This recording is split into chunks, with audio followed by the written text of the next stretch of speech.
Sosok bayangan itu muncul lagi. Kali ini lebih jelas. Bentuknya seperti manusia, tetapi wajahnya tidak berbentuk. Hanya dua mata merah yang menyala. Mak Limah sudah membayar harganya, jawab sosok itu. Di sebuah desa kecil di Sumatera Barat, ada sebuah warung nasi Padang yang terkenal dengan kelezatan masakannya. Warung itu bernama Warung Mak Limah. Meski lokasinya agak tersembunyi di pinggir hutan, warung itu selalu ramai dikunjungi pelanggan, bahkan hingga larut malam. Namun di balik kesuksesan warung itu, tersimpan sebuah rahasia gelap yang tidak banyak orang tahu. Mak Limah, sang pemilik warung, adalah seorang janda yang hidup sendiri. Ia dikenal sebagai wanita pekerja keras yang selalu ramah melayani pelanggan. Tapi ada sesuatu yang aneh tentang dirinya. Setiap malam Jumat, warungnya tutup lebih awal, dan tidak ada seorang pun yang tahu apa yang dilakukannya di dalam warung itu. Beberapa tetangga pernah mendengar suara-suara aneh dari dalam warung, seperti bisikan-bisikan yang tidak jelas dan suara langkah kaki yang bergema. Suatu malam, seorang pemuda bernama Rudi yang baru pindah ke desa itu penasaran dengan cerita-cerita mistis tentang warung Mak Limah. Ia memutuskan untuk menyelidiki sendiri. Saat tengah malam tiba, Rudi mendekati warung itu. Dari luar, ia melihat cahaya redup dari dalam warung. Ia mengintip melalui celah jendela dan melihat sesuatu yang membuat darahnya membeku. Di tengah ruangan, Mak Limah duduk bersila di atas lantai, dikelilingi oleh sesaji aneh. Kepala kambing, bunga kamboja, dan dupa yang mengepul. Di depannya, ada sebuah batu besar yang ditutupi kain hitam. Mak Limah melantunkan mantra-mantra dalam bahasa yang tidak Rudi mengerti. Tiba-tiba, udara di sekitar warung menjadi dingin, dan Rudi merasakan ada sesuatu yang tidak kasat mata hadir di ruangan itu. Dari balik kain hitam, muncul sosok bayangan tinggi dengan mata merah menyala. Sosok itu berbicara dengan suara serak. "Apa yang kau inginkan, Mak Limah?" Mak Limah menjawab dengan suara gemetar. "Aku ingin warungku semakin ramai. Berikan aku lebih banyak kekayaan." Sosok itu tertawa dingin. "Baik, tapi kau harus memberikankan lebih banyak. Aku haus." Rudi tidak bisa bergerak. Ia melihat Mak Limah mengeluarkan pisau dan melukai tangannya sendiri, meneteskan darah ke atas batu itu. Sosok bayangan itu semakin jelas, dan Rudi menyadari bahwa itu adalah siluman yang mengerikan. Ia mencoba menjauh, tetapi kakinya seperti tertanam di tanah. Tiba-tiba, sosok itu menoleh ke arah Rudi. "Siapa itu?" bentaknya. Mak Limah ikut menoleh dan wajahnya berubah pucat saat melihat Rudi. "Kau tidak seharusnya melihat ini," teriaknya. Rudi akhirnya bisa berlari, tetapi ia merasakan sesuatu yang dingin mengejarnya. Ia tidak berani menoleh, hanya terus berlari hingga sampai di rumahnya. Keesokan harinya, Rudi jatuh sakit. Tubuhnya demam tinggi, dan ia terus mengigau tentang sosok bayangan dan Mak Limah. Beberapa hari kemudian, Rudi mendengar kabar bahwa warung Mak Limah tutup untuk selamanya. Mak Limah menghilang tanpa jejak, dan warung itu ditinggalkan dalam keadaan berantakan. Namun penduduk desa masih sering melihat cahaya redup dari dalam warung itu di malam hari. Dan bisikan-bisikan aneh masih terdengar. Rudi tidak pernah sembuh total dari sakitnya. Ia sering terbangun di tengah malam, merasa ada sesuatu yang mengintai dari kegelapan, menunggu untuk menagih janji yang tidak pernah ia buat. Beberapa minggu setelah kejadian itu, Rudi masih diliputi ketakutan. Setiap malam, ia merasa ada yang mengawasinya dari sudut ruangan. Suara bisikan-bisikan aneh terus menghantuinya. Bahkan saat ia terjaga, teman-temannya mulai menjauh karena mereka merasa ada sesuatu yang tidak beres dengan Rudi. Wajahnya semakin pucat, dan matanya selalu terlihat kosong, seolah-olah ia kehilangan sebagian jiwanya. Suatu malam, Rudi tidak tahan lagi. Ia memutuskan untuk kembali ke warung Mak Limah, berharap bisa menemukan jawaban atau cara untuk menghentikan teror yang ia alami. Saat ia tiba di depan warung, ia melihat pintunya terbuka sedikit, seolah-olah mengundangnya masuk. Dengan hati berdebar, Rudi melangkah masuk. Di dalam, warung itu terlihat lebih suram dari yang ia ingat. Meja dan kursi berantakan, dan ada bau anyir yang menyengat. Rudi mencoba mencari petunjuk, tetapi tiba-tiba ia mendengar suara langkah kaki di belakangnya. Ia berbalik, tetapi tidak ada siapa-siapa. Suara itu semakin dekat, dan Rudi merasa napas dingin di tengkuknya. "Kau kembali." Suara serak itu terdengar lagi, sama seperti yang ia dengar malam itu. Rudi berusaha untuk tidak panik, tetapi tubuhnya gemetar tak terkendali. "Ada apa dengan Mak Limah? Di mana dia?" tanya Rudi, mencoba bersikap berani. Sosok bayangan itu muncul lagi, kali ini lebih jelas. Bentuknya seperti manusia, tetapi wajahnya tidak berbentuk, hanya dua mata merah yang menyala. "Mak Limah sudah membayar harganya," jawab sosok itu. "Dan sekarang kau juga harus membayarnya." Rudi mencoba berlari, tetapi pintu warung tiba-tiba tertutup dengan sendirinya. Ia terjebak. Sosok itu mendekat, dan Rudi merasakan sesuatu yang dingin menyentuh kulitnya. Ia berteriak, tetapi suaranya seperti tertelan oleh kegelapan. Keesokan harinya, warung itu ditemukan dalam keadaan yang lebih berantakan dari sebelumnya. Di tengah ruangan, ada jejak-jejak kaki aneh yang mengarah keluar, seolah-olah sesuatu yang besar telah keluar dari warung itu. Penduduk desa mulai menghindari tempat itu, dan cerita tentang warung Mak Limah menjadi legenda menyeramkan yang diceritakan dari mulut ke mulut. Namun, di malam-malam tertentu, penduduk desa masih bisa melihat cahaya redup dari dalam warung itu, dan kadang-kadang mereka mendengar suara teriakan yang seolah-olah datang dari jauh. Rudi tidak pernah terlihat lagi, dan tidak ada yang tahu apa yang sebenarnya terjadi padanya. Warung itu tetap berdiri, seolah-olah menunggu korban berikutnya yang penasaran akan rahasianya. Setelah menghilang tanpa jejak, nasib Mak Limah menjadi misteri yang terus menghantui desa itu. Beberapa orang mengatakan bahwa ia telah pergi jauh, mencoba melarikan diri dari kutukan yang ia undang sendiri. Namun, ada juga yang percaya bahwa Mak Limah masih berada di sekitar warungnya, terperangkap dalam dunia yang tidak lagi menjadi miliknya.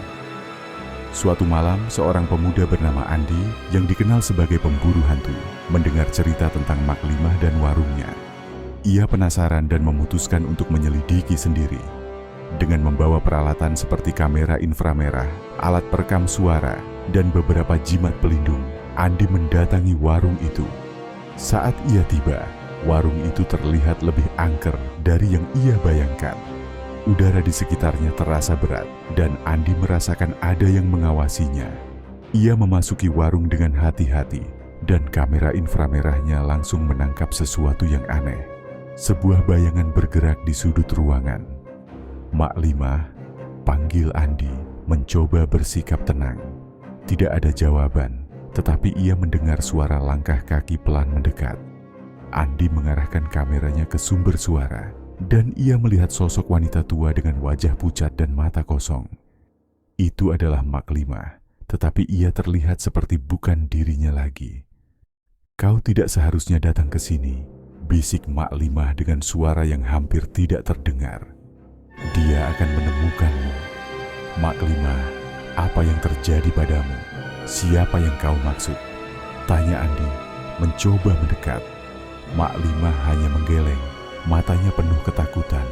Tiba-tiba, lampu kamera Andi mulai berkedip, dan suara dengusan kasar terdengar dari belakangnya.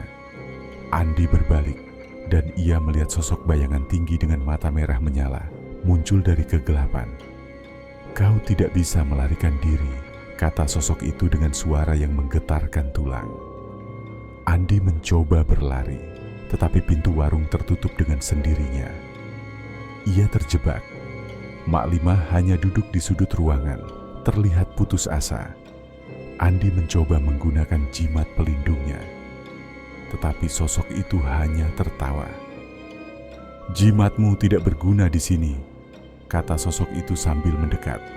Andi merasakan napas dingin di tengkuknya, dan tiba-tiba semuanya menjadi gelap. Keesokan harinya, peralatan Andi ditemukan di dalam warung, tetapi tidak ada tanda-tanda keberadaannya. Kamera inframerahnya masih menyala, dan rekamannya menunjukkan gambar-gambar yang mengerikan. Mak Limah terlihat terperangkap dalam bayangan, dan sosok dengan mata merah itu terus mengintai di belakangnya. Sejak itu, warung Mak Limah menjadi tempat yang benar-benar dihindari.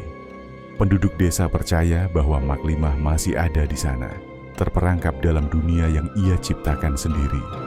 Dan sosok bayangan itu terus menunggu korban berikutnya yang berani memasuki wilayahnya. Setelah kejadian dengan Andi, warung Mak Limah semakin menjadi legenda menyeramkan di desa itu. Penduduk setempat bahkan memasang pagar dan tanda larangan untuk mendekati warung tersebut. Namun, cerita tentang harta karun yang konon tersembunyi di dalam warung itu mulai beredar. Kabarnya, Mak Limah menyimpan emas dan uang hasil dari pesugihannya di suatu tempat di dalam warung. Cerita ini menarik perhatian sekelompok pemuda nekat yang tidak percaya pada hal-hal mistis. Kelompok itu terdiri dari 3 orang: Budi, sang pemimpin; Anton, si ahli kunci; dan Dika, yang dikenal sebagai orang paling berani di antara mereka. Mereka merencanakan untuk menyusup ke warung itu tengah malam, mencari harta karun, dan keluar sebelum fajar. Malam itu, mereka membawa senter, alat pemotong, dan tas kosong untuk membawa harta. Saat mereka tiba di depan warung, suasana terasa sangat mencekam. Angin berhembus kencang, dan suara-suara aneh seperti bisikan dan tawa kecil terdengar. Meja dan kursi berantakan, dan ada bau anyir yang menyengat. Dika mengarahkan senternya ke sudut ruangan dan melihat sesuatu yang mengkilat di bawah lantai kayu. "Di sini, mungkin ini emasnya," teriak Dika sambil berlari ke sudut itu. Budi dan Anton mengikutinya. Mereka mengangkat papan lantai dan menemukan sebuah kotak kayu tua yang terkunci rapat. Anton segera membukanya, dan di dalamnya mereka menemukan tumpukan uang kuno dan beberapa perhiasan emas. "Kita kaya," seru Budi dengan gembira. Namun tiba-tiba suara tertawa dingin menggema di seluruh ruangan. Lampu senter mereka mulai berkedip, dan suhu udara menjadi sangat dingin.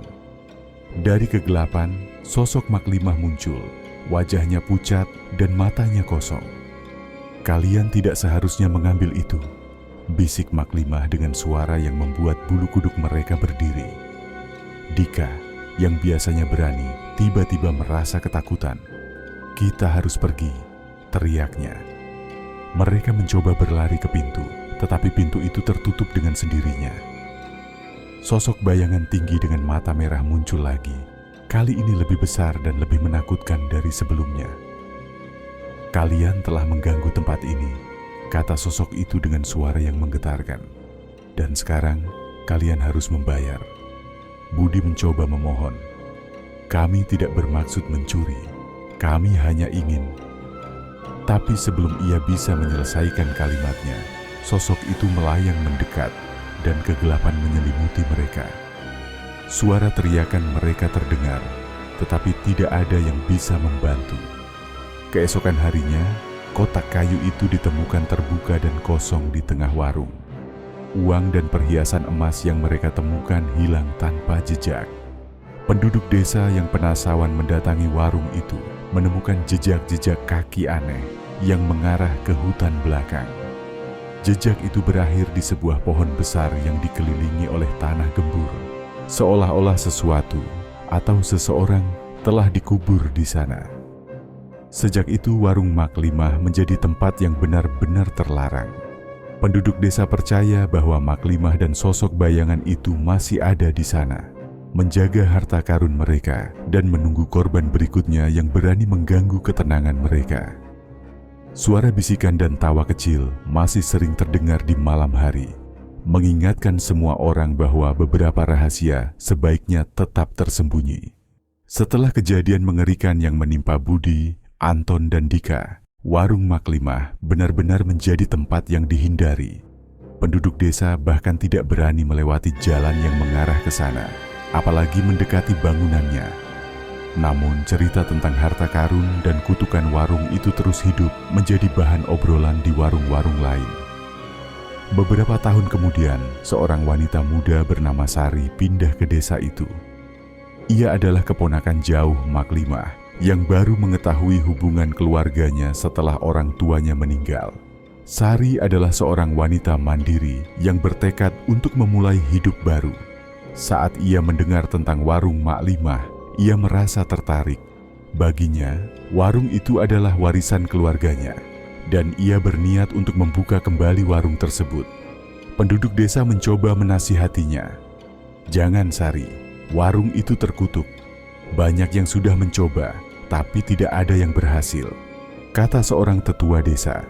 Tapi Sari bersikeras, "Aku tidak percaya pada hantu atau kutukan. Warung itu milik keluargaku, dan aku akan membukanya kembali." Dengan tekad bulat, Sari membersihkan dan merenovasi warung itu. Ia menemukan banyak barang-barang tua milik Maklimah, termasuk buku catatan resep yang berisi rahasia masakan Padang yang lezat. Sari merasa yakin bahwa ia bisa menghidupkan kembali warung itu dengan cara yang benar. Pada hari pembukaan, warung Sari ramai dikunjungi. Masakannya yang lezat dan pelayanannya yang ramah membuat pelanggan merasa nyaman. Namun, saat malam tiba, suasana warung itu berubah. Sari merasa ada yang aneh. Ia sering melihat bayangan bergerak di sudut ruangan, dan kadang-kadang mendengar suara bisikan yang tidak jelas. Suatu malam, saat Sari sedang menutup warung, ia merasa ada yang mengawasinya. Ia berbalik dan melihat sosok wanita tua berdiri di sudut ruangan. Itu adalah Maklimah. "Maklimah?" tanya Sari, jantungnya berdebar kencang. "Kau tidak seharusnya membuka warung ini," bisik Maklimah dengan suara lemah. "Dia akan marah." "Siapa yang akan marah?" tanya Sari, mencoba mendekat. Tiba-tiba, lampu warung padam, dan suara dengusan kasar terdengar. Sosok bayangan tinggi dengan mata merah muncul lagi. Kali ini lebih besar dan lebih menakutkan. "Kau telah membangunkanku," kata sosok itu dengan suara yang menggetarkan. "Dan sekarang, kau harus membayar." Sari mencoba berlari, tetapi pintu warung tertutup dengan sendirinya. Ia terjebak. Maklimah hanya berdiri di sudut ruangan, terlihat putus asa. "Tolong aku," teriak Sari. Maklimah menggeleng. "Aku tidak bisa membantumu. Aku sudah terjebak di sini." Sosok bayangan itu mendekat, dan Sari merasakan napas dingin di tengkuknya. Ia mencoba melawan, tetapi kekuatannya tidak sebanding. Tiba-tiba, ia teringat pada buku catatan resep yang ia temukan. Di halaman terakhir, ada sebuah mantra yang ditulis dengan huruf kecil. Dengan cepat, Sari membuka buku itu dan membaca mantra tersebut. Sosok bayangan itu berhenti sejenak, seolah-olah terpengaruh oleh kata-kata yang Sari ucapkan. "Kau tidak bisa mengusirku," teriak sosok itu, tetapi suaranya terdengar lebih lemah. Sari terus membaca mantra itu, dan tiba-tiba sosok bayangan itu mulai menghilang. Maklimah terlihat lega, dan ia mengangguk pada Sari sebelum menghilang juga. Keesokan harinya, warung Sari dibuka seperti biasa. Pelanggan tidak tahu apa yang terjadi, tetapi mereka merasakan suasana yang lebih cerah dan hangat. Sari tidak pernah menceritakan apa yang ia alami, tetapi ia tahu bahwa warung itu sekarang aman. Sejak itu, warung Sari menjadi tempat yang ramai dan disukai banyak orang. Namun, di malam-malam tertentu, Sari masih merasa ada yang mengawasinya. Ia tahu bahwa Maklimah dan sosok bayangan itu mungkin belum sepenuhnya pergi, tetapi ia yakin bahwa selama ia menjaga warung itu dengan baik, mereka tidak akan mengganggunya lagi. Setelah kejadian malam itu, Sari memutuskan untuk tidak lagi membuka warung hingga larut malam. Ia menyadari bahwa meski mantra yang ia baca berhasil mengusir sosok bayangan itu, kekuatan gelap yang pernah menguasai warung itu mungkin belum sepenuhnya hilang. Ia juga menemukan sebuah kotak kecil tersembunyi di balik dinding warung, berisi surat-surat dan catatan milik Maklimah. Dari catatan itu, Sari akhirnya memahami betapa beratnya beban yang ditanggung Maklimah selama ini. Sari memutuskan untuk melakukan ritual kecil setiap malam Jumat sebagai bentuk penghormatan kepada Maklimah dan untuk menjaga keseimbangan antara dunia nyata dan dunia gaib. Ia menyalakan dupa, meletakkan bunga kamboja, dan membaca doa-doa untuk menenangkan arwah Maklimah serta mengusir sisa-sisa energi negatif yang mungkin masih tersisa. Warung Sari pun semakin ramai.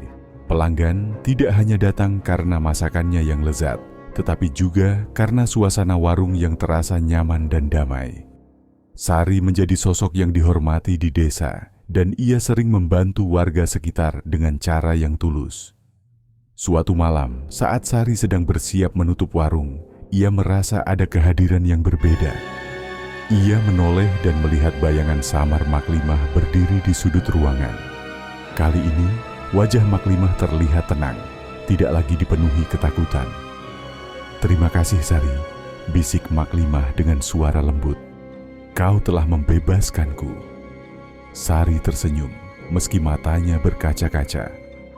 "Tenanglah, Maklimah. Aku akan menjaga warung ini dengan baik." Maklimah mengangguk perlahan, dan bayangannya perlahan menghilang, seolah-olah akhirnya menemukan kedamaian. Sari merasa lega, seolah-olah beban berat yang selama ini menempel di warung itu akhirnya terangkat. Sejak saat itu, warung Sari benar-benar menjadi tempat yang aman dan damai. Suara bisikan dan bayangan menyeramkan tidak pernah lagi muncul. Penduduk desa pun merasa lebih nyaman, dan cerita tentang kutukan warung Maklimah perlahan-lahan menjadi sekadar legenda. Sari terus menjalankan warung itu dengan penuh dedikasi, menghormati warisan keluarganya, sekaligus menciptakan masa depan yang lebih cerah. Ia tahu bahwa Maklimah akhirnya bisa beristirahat dengan tenang, dan warung itu sekarang benar-benar miliknya, tempat di mana ia bisa membangun kehidupan baru, jauh dari teror masa lalu. Oke teman-teman, kalau kalian suka dengan video ini, jangan lupa untuk tekan tombol like ya. Dan kalau belum subscribe, klik tombol subscribe supaya kalian gak ketinggalan video terbaru dari kita. Terima kasih sudah nonton, sampai jumpa di video berikutnya.